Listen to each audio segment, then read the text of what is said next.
Bonjour à tous et bienvenue sur ma chaîne Steph Budget. Voilà, c'est ma toute première vidéo YouTube que je crée. Voilà, j'ai pas l'habitude de diffuser sur les réseaux sociaux, mais voilà, je fréquente quelques groupes sur Facebook et j'aime beaucoup ce partage et ce soutien et toute cette bienveillance qu'il y a sur ces groupes. Et je me suis dit que voilà, ça serait sympa de partager ma petite, comment dire, expérience de gestion de budget.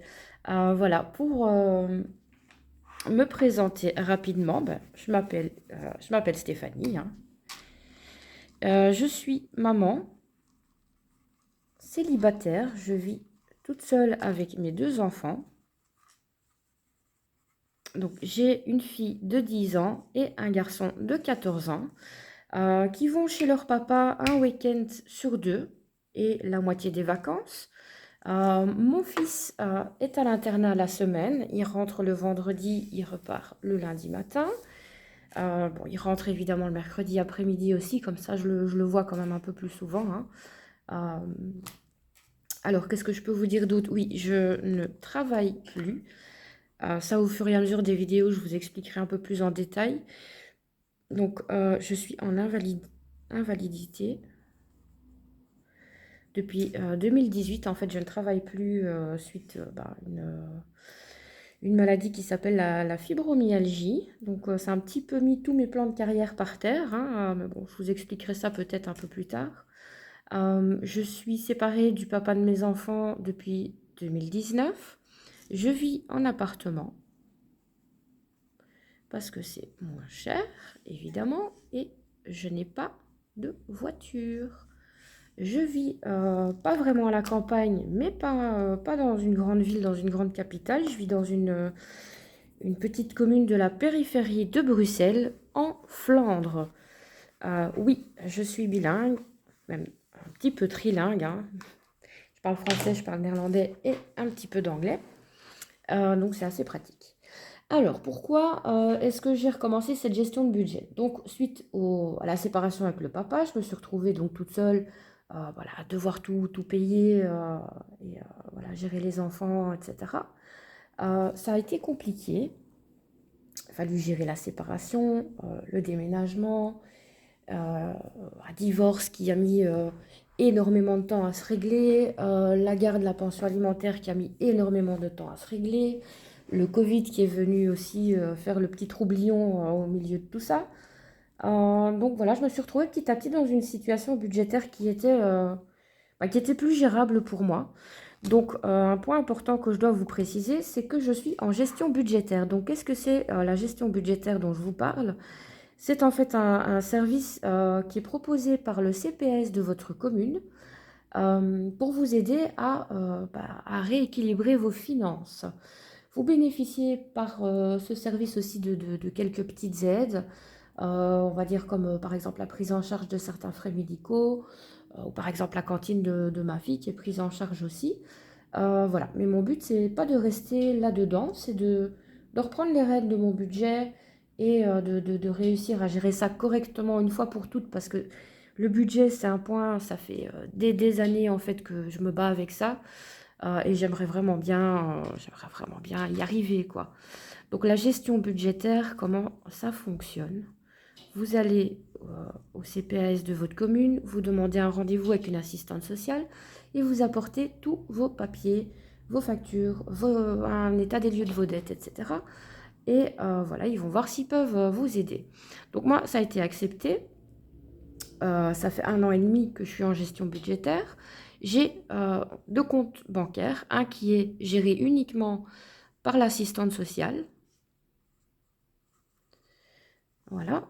Et sur ce compte, ce sont tous mes revenus qui arrivent. Donc, c'est un compte auquel j'y ai accès visuellement, donc je peux voir ce qui se passe dessus, mais je ne peux effectuer aucune opération dessus. De ce compte-là, il y a une somme qui part toutes les semaines, pour qui arrive sur un deuxième compte, qui est mon compte personnel. Donc, il faut savoir que je ne peux pas choisir la banque pour ça. Voilà, c'est déterminé à l'avance. Ça, je ne peux rien y changer. Donc, mon compte personnel, je reçois dessus toutes les semaines, le lundi. Désolée, il y a mon Steve qui... Je ne sais pas ce qu'il est arrivé. Je reçois toutes les semaines 180 €. Voilà, c'était un peu moins avec l'inflation, etc. Ben, j'ai demandé d'avoir un petit peu plus. Mais le but, c'est vraiment que j'arrive à faire tout ce qui part pas de ce compte-là au niveau des paiements, que j'arrive à le gérer avec ça. Bon, au mois de décembre, en fait, ça a été le foirage total. J'ai rien géré du tout. J'ai gaspillé vraiment tout ce que j'avais en réserve, etc. Enfin, là, je me suis dit, bon, non, là, c'est pas possible. On va reprendre tout ça en main convenablement. Parce que, voilà, il y a pas moyen. Alors, donc je vais vous parler, donc ça fait déjà quelques jours que je suis occupée à travailler là-dessus, hein, d'arrache-pied même. Et la première chose, selon moi, qu'il faut faire, qui est très importante, c'est de rassembler toute une série de documents nécessaires à, on va dire, à faire un état des lieux de ses finances, pour pouvoir faire en fait une gestion à l'année, de faire une prévision à l'année. Parce que si on ne fait pas ça, il y a des tas de paiements qui vont arriver, des factures qui vont arriver, des frais qui vont arriver, qu'on n'a pas prévus ou auxquels on n'a pas pensé, etc. Donc d'une part, on va faire un bilan de la situation. Alors, pour effectuer ce bilan, on a besoin de pas mal d'informations, hein. Donc ces informations, ça va être vos relevés bancaires. Je vais prendre une autre couleur parce que ce stift est complètement abîmé. On va prendre du noir. Voilà. Donc vous allez avoir besoin de quoi? Vous allez avoir besoin de vos... dis donc, ils ont tous vécu, hein. De vos relevés bancaires. Des 12 mois, 12 derniers mois. C'est important parce que comme ça, vous allez voir tout ce qui est arrivé sur une année. Vous allez les éplucher, vous allez regarder, vous allez repérer tout ce qui est parti et que vous savez que ça va revenir tous les ans. Donc ça, vous le listez. Vous allez prendre du papier, voilà. Il n'y a pas besoin d'imprimer des fiches, etc. Moi, mes brouillons, bon, je les ai recommencés un peu parce que le premier brouillon, c'est vrai qu'il ne ressemblait pas trop à grand-chose. Mais voilà, je l'ai fait sur du papier brouillon, hein. J'ai pas imprimé de fiches, rien du tout. Voilà, j'ai fait ça là-dessus. J'ai recommencé, j'ai gommé, j'ai réécrit, etc. Donc, en premier lieu, on va prendre ces relevés de compte. On va prendre les échéanciers des crédits qu'on a. Donc, échéancier de ces crédits pour savoir ce qu'on paye par mois, pour savoir quand ça se termine et pour savoir le taux d'intérêt. Le taux d'intérêt qu'on a dessus, parce que ça, c'est aussi une donnée importante pour la suite. Ce sont des informations qu'on va noter bien précieusement sur ces petits brouillons-là, que vous allez refaire des brouillons nets après, on va dire ça comme ça. Vous rassemblez aussi les échéanciers de vos dettes. Ça peut être des sommes que vous avez empruntées à vos proches, des factures pour lesquelles vous avez des plans de paiement, ce genre de choses. Ce qui est pas, ce sont les dettes qui ne sont pas des crédits donnés par les banques. Donc ça, vous prenez aussi. Vous prenez vos factures en retard. Voilà, ça aussi, il faudra les noter. Vous allez aussi prendre les factures en retard et ensuite on a encore besoin... il me semblait qu'il manquait encore quelque chose là. Toutes les dettes à rembourser, les factures en retard et... Je ne sais plus, je vais sûrement me rappeler tout à l'heure. Et tous vos revenus. Toutes vos preuves de revenus pour les 12 derniers mois. Voilà. Vous prenez tout ça et vous allez faire un petit bilan. Vous allez noter ça dans des tableaux. Voilà, je vais vous remontrer mon petit brouillon. Et alors, ce que j'ai fait, c'est que j'ai utilisé des petits codes couleurs. pour savoir un petit peu qu'est-ce qui était les dettes, voilà, les frais mensuels obligatoires ou nécessaires, euh, pour faire un petit peu la différence entre les différentes catégories.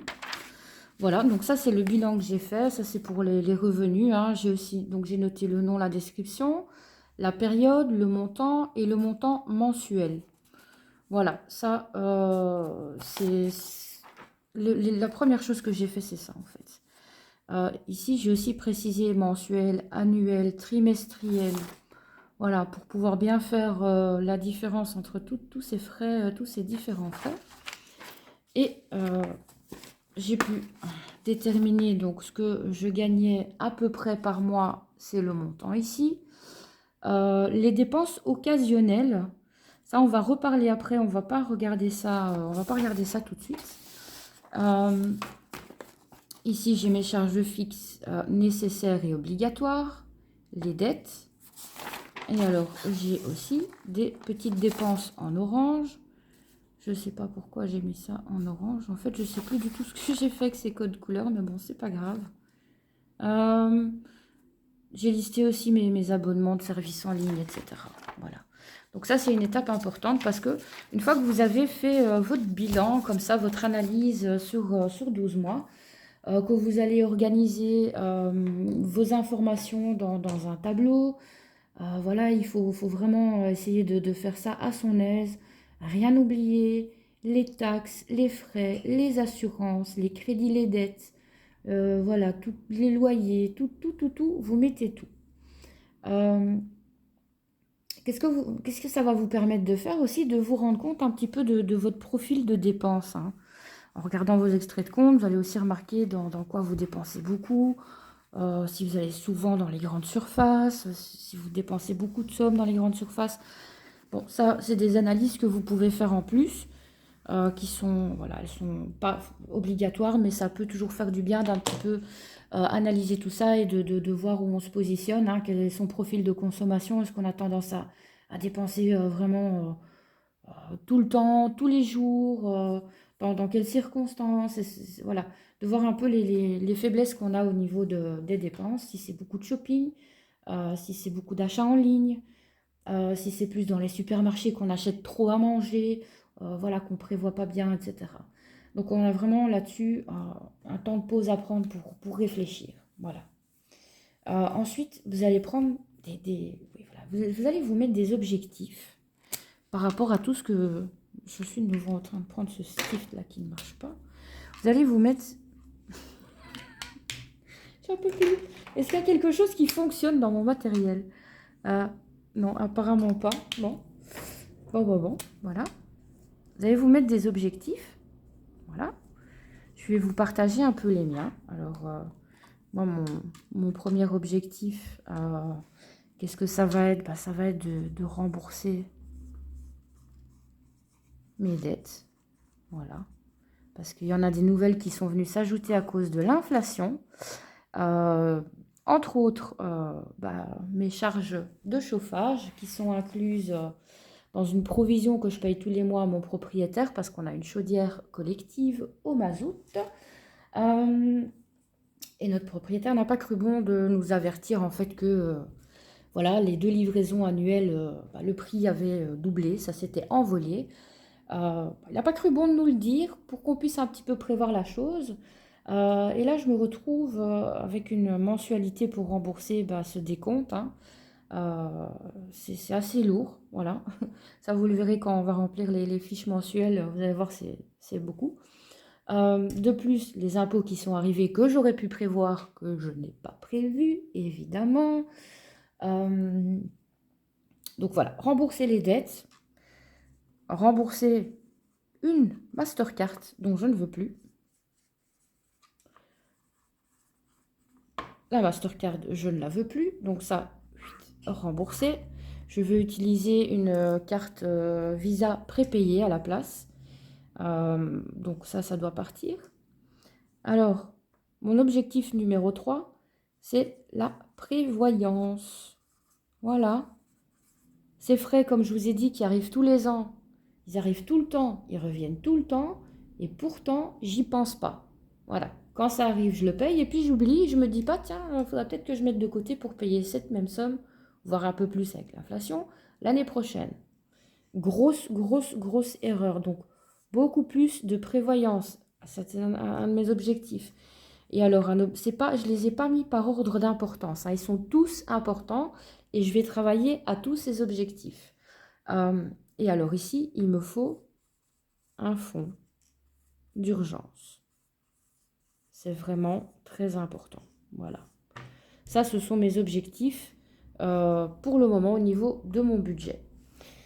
Alors, donc pour travailler à ces objectifs-là, j'ai fait mon plan annuel pour commencer, comme je vous l'ai montré. Et ce plan annuel, il se compose comme suit. Voilà, je vais vous l'expliquer un petit peu.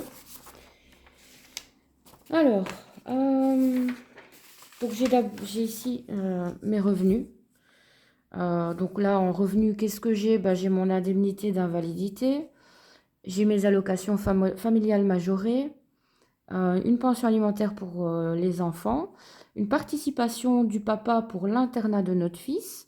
Alors, j'ai la bourse d'études ou la prime de rentrée, ça dépend un peu, voilà, ça s'appelle pas pareil chez tout le monde, qui arrive en 2 fois parce que vu que mon fils est à l'internat, donc une fois que j'ai l'attestation d'inscription de l'internat, je reçois encore une partie qui n'est versée que aux enfants qui sont donc en internat. Donc ça me fait 2 versements par an.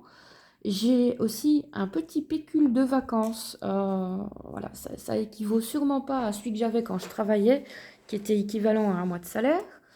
Voilà, donc les montants, voilà, vous allez dire, pour une personne, ça peut paraître beaucoup, mais il ne faut pas oublier que quand on vit tout seul avec des enfants, ce qu'on gagne, c'est quand même toujours loin de ce qu'un ménage avec 2 parents gagne, hein. On est quand même encore toujours très loin du compte, même si ça peut paraître beaucoup. Allez pas comparer ça, voilà, à un ménage où on est à 2, hein. C'est pas du tout pareil. Alors, qu'est-ce qu'on a d'autre? Les remboursements des frais médicaux, ça, il faut en tenir compte aussi. Il y en a qu'on peut prévoir, hein, parce que bon, quand on est malade chronique comme moi, on sait qu'il y a des rendez-vous. Quand on a des enfants, qu'on sait qu'il va y avoir des lunettes, des appareils dentaires et je ne sais quoi, tout ça, on peut se renseigner à l'avance, voir combien on va être remboursé, si on est bien couvert, etc. Ça peut être budgété.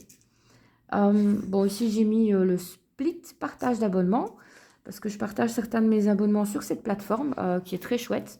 Et ça permet de payer un petit peu moins, d'un petit peu moins par mois quand même, hein. C'est toujours ça de prix.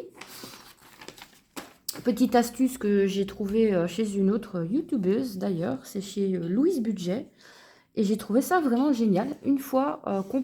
Pour une fois, pardon, qu'on peut profiter de quelque chose aussi en Belgique, ça serait bien. Parce que vous allez voir, si vous êtes français, vous arrivez sur mon budget, vous allez dire qu'est-ce que c'est que ces salaires, mais vous allez voir directement, mais qu'est-ce que c'est que ces charges, hein?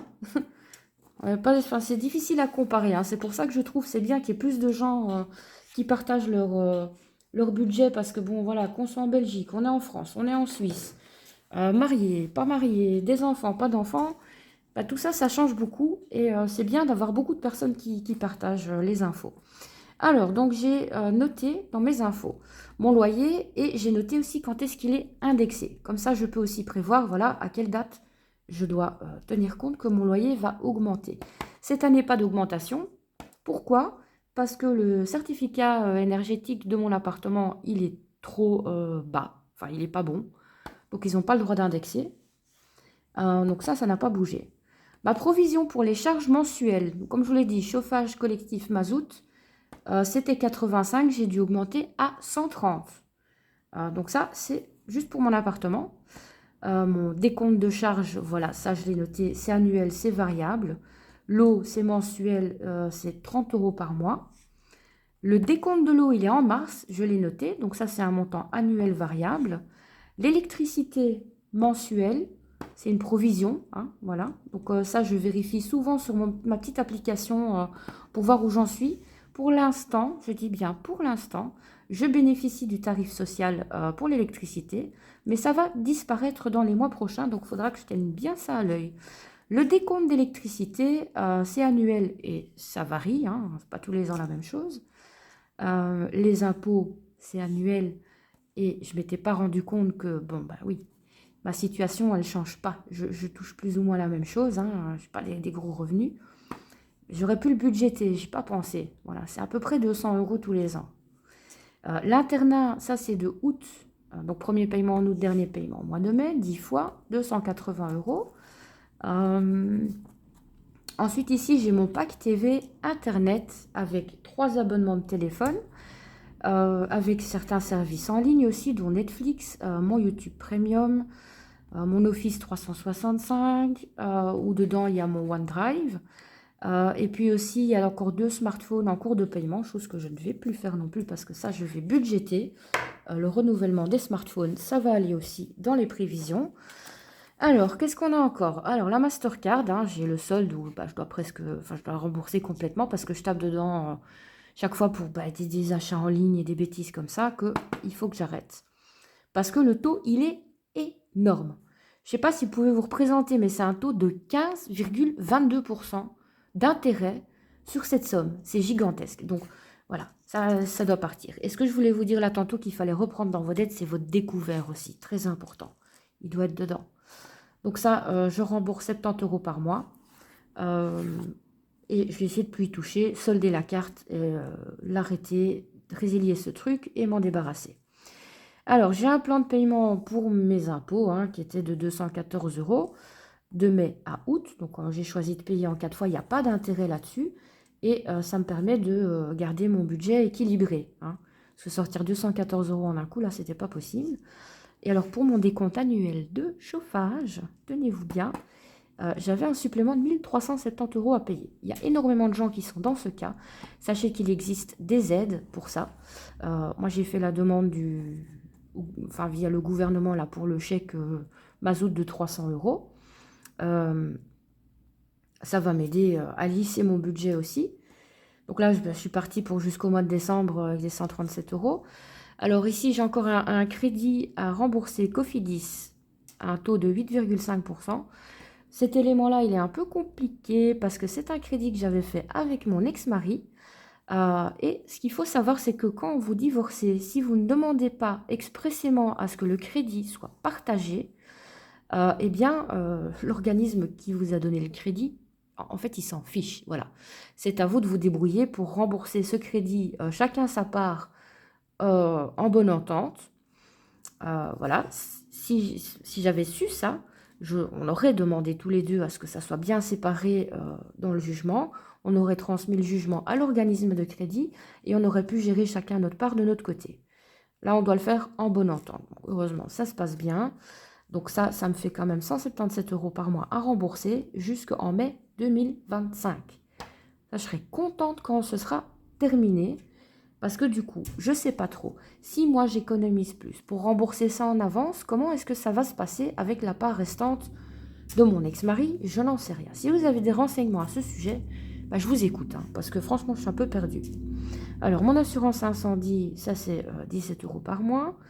Mon assurance familiale, c'est par an, 73 €. Donc là, j'ai mis des petites étoiles là où je dois faire une prévoyance, où j'ai divisé les montants pour avoir un montant mensuel qui doit rester sur mon compte pour la provision de ces paiements-là. Ma mutuelle qui est une fois par an, qui est de 114 €. Mon assurance Dentalia, c'est trimestriel, bon, c'est 84 € par trimestre, 336 € par an, donc 28 € par mois à prévoir pour ça. Alors, je crois qu'on arrive un petit peu au bout de tout ce que j'ai à payer. Hein. Alors ici, qu'est-ce que j'ai encore? Comme j'ai pas de voiture, j'ai mes abonnements au transport en commun pour moi et mes enfants. Ça, ici, j'ai payé 168 € les abonnements et 15 € pour les 3 cartes à scanner. Hein. Ça, c'est un frais unique. Mais je vais quand même le mettre dans ma prévoyance que ça sera 14 € par mois pour payer l'abonnement l'année prochaine. Il sera sûrement un peu plus cher, mais ça sera toujours ça d'économiser. Ensuite, j'ai un Spotify Family parce qu'on écoute tout Spotify ici. C'est très pratique. Et les places que j'utilise pas, je les partage sur Split. Et la plateforme Split, je vais vous noter. C'est hyper intéressant. Par contre, moi, je vous avoue, les partages de comptes où il faut donner le login et le mot de passe, ça, je fais pas. Par contre, Spotify et YouTube Premium, ça, c'est avec des liens d'invitation. Donc là, selon moi, il n'y a pas trop, il n'y a pas de risque, en fait, hein. Donc là, oh, je reprends. Bon, je vais jeter tous ces trucs à la poubelle, là, parce que ça marche pas. Ça s'écrit comme ça, avec 3 i. Voilà, sur Split. C'est très très chouette. Allez voir. Si vous partagez pas vos abonnements, vous pouvez vous abonner vous-même pour 2-3 euros à certains services. C'est vraiment chouette. Alors, donc qu'est-ce qu'on a encore? Bon, ici, c'est des choses facultatives, hein. Spotify, Amazon Prime, PlayStation Plus, c'est pas du tout des trucs obligatoires ou nécessaires. Seulement, mes enfants, bah, ils écoutent beaucoup de musique. Amazon Prime, bah, c'est parce que je commande régulièrement sur Amazon des petites choses.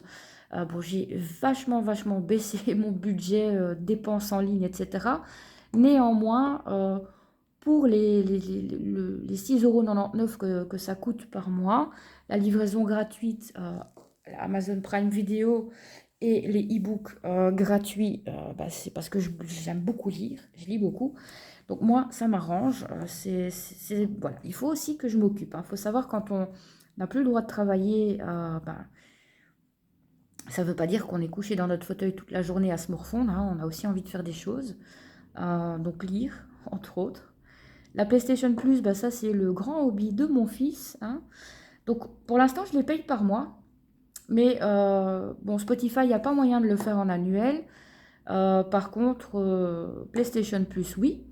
Et au lieu de 8,99 €, ça revient à 5 € par mois si on fait un paiement unique sur l'année. Amazon Prime, ça revient normalement à 6,99 € par mois. Par contre, si on fait 69,90 € une fois pour une année, ça revient plus qu'à 5,83 € par mois. C'est des petites économies en plus. Alors, mes frais bancaires, comme je vous l'ai dit, bah, je ne choisis pas la banque sur laquelle j'ai ma gestion budgétaire via l'assistante sociale. Donc là, j'ai tous les mois 3,17 €. Pardon. Et alors, le Zorcas, ça, c'est une assurance obligatoire en Flandre. Et on doit payer ça 54 € une fois par an. Donc, encore une fois, là, j'ai mis des petites étoiles pour ce que je vais budgétiser par mois en prévoyance pour payer l'année prochaine. Et là, on a fait le tour de mon petit planning annuel de toutes mes charges, de tout ce que je paye chaque mois. Et en fait, donc j'ai déjà analysé le tout. Ça, ce sont toutes des choses que je souhaite garder. Il y a déjà des choses que j'ai fait diminuer.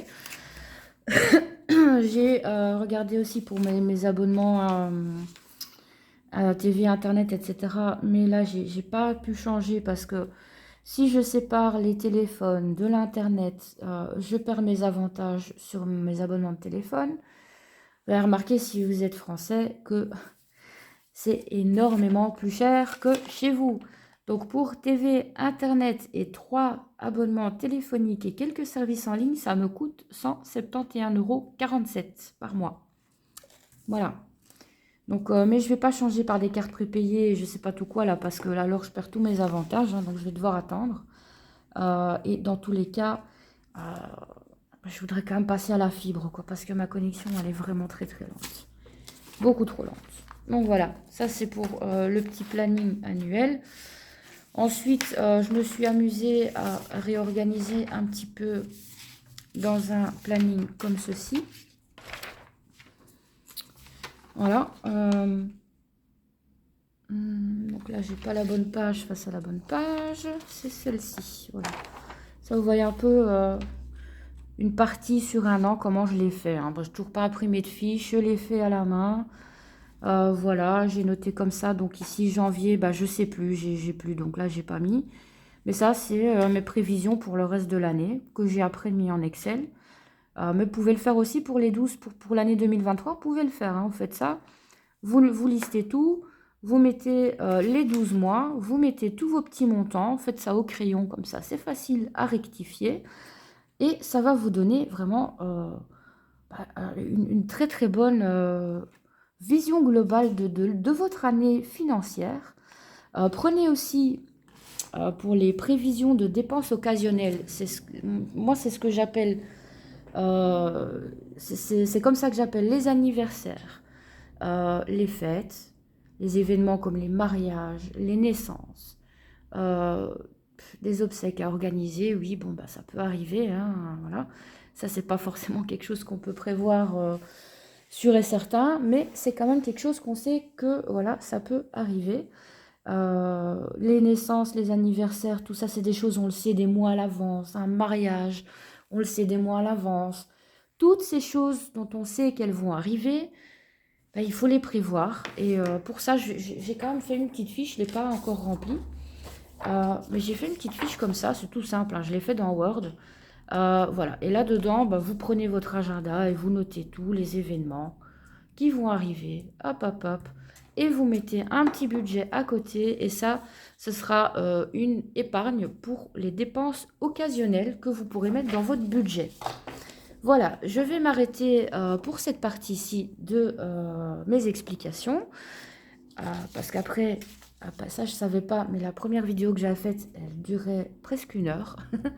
J'ai pas réussi à l'uploader. Voilà, je sais pas, ma connexion ne voulait pas, ça faisait que bugger. Puis YouTube n'a pas accepté la taille de la vidéo, donc je sais pas trop tout ce qui s'est passé. J'espère que ces petites explications sur le budget annuel, comment faire votre planning annuel un petit peu pour avoir une meilleure vision de ce qui va arriver, essayer de penser à un maximum de choses, rassembler le plus d'informations possible, les analyser, réfléchir dessus, mettre des objectifs, tout ça c'est hyper important. Donc c'est une grosse étape, faut pas la négliger, faut bien prendre son temps, même si on repeaufine, voilà. On va faire des erreurs, c'est pas grave, ça se corrige, ça permet de s'améliorer. Et puis j'espère que vous serez nombreux à venir me suivre, à partager avec moi, à me donner vos témoignages, à me dire voilà si vous avez encore d'autres astuces et d'autres conseils.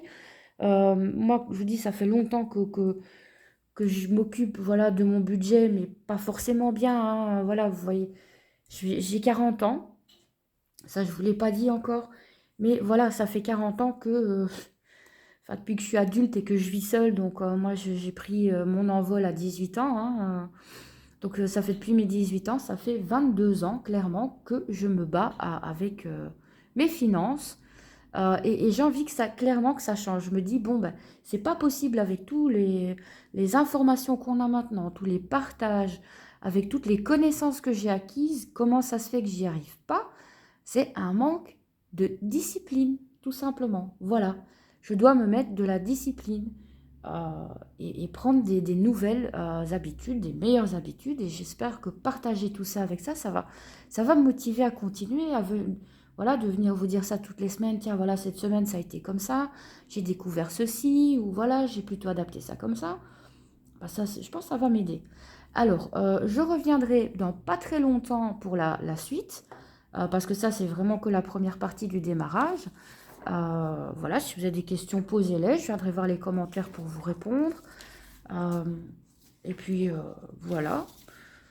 Je dirais bon démarrage, et j'espère que ça sera, comment dire, je ne sais plus, j'ai pas mal de petits soucis de mémoire aussi, hein. Vous allez voir, je suis très distraite. J'ai souvent des petits mots de vocabulaire qui m'échappent, comme ça. C'est pas grave, soit, je pense que vous savez, voilà, vous avez compris le but de ma chaîne, le but de ma démarche. Et je vous dis à très vite pour la suite. Qu'est-ce qu'il y aura dans la suite? Eh bien, ça sera le remplissage de ma fiche mensuelle. Voilà, là, j'en ai fait une petite comme ça sur Word aussi. Ça, c'est un petit brouillon du mois de mars parce que, bon, comme je n'avais pas vraiment bien commencé au début du mois, bah, j'ai fait un peu plic-ploc comme ça.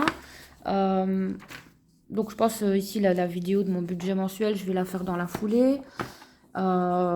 J'ai refait des fiches, hein. Ça m'a pris du temps, mais bon, c'est des fiches assez simples, hein. Je les ai faites sur Word selon ce que moi j'ai besoin. Voilà, le mensuel, l'hebdomadaire avec mon budget que je reçois. Je vous montrerai tout ça en détail dans la prochaine vidéo. Et aussi, ce que je ferai avec vous, ce sera évidemment le remplissage des petites enveloppes. Ça, ce sera pour lundi, vu que je reçois mon mon budget hebdomadaire le lundi, donc il faudra que j'aille retirer les sous. Et puis quand je reviens, je fais ma petite vidéo, mes petits trackers, etc. avec vous.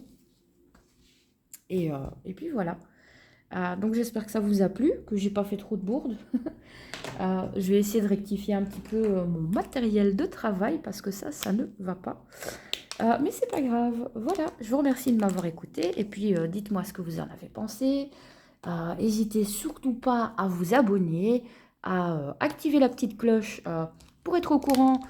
Quand je poste la prochaine vidéo, hein, parce que voilà, je suis impatiente de voir un petit peu les réactions et de voir si je vais pouvoir partager cette aventure avec des personnes qui sont un petit peu dans la même situation que moi et qu'on va pouvoir s'échanger plein de conseils. Voilà, bye bye, merci, à bientôt.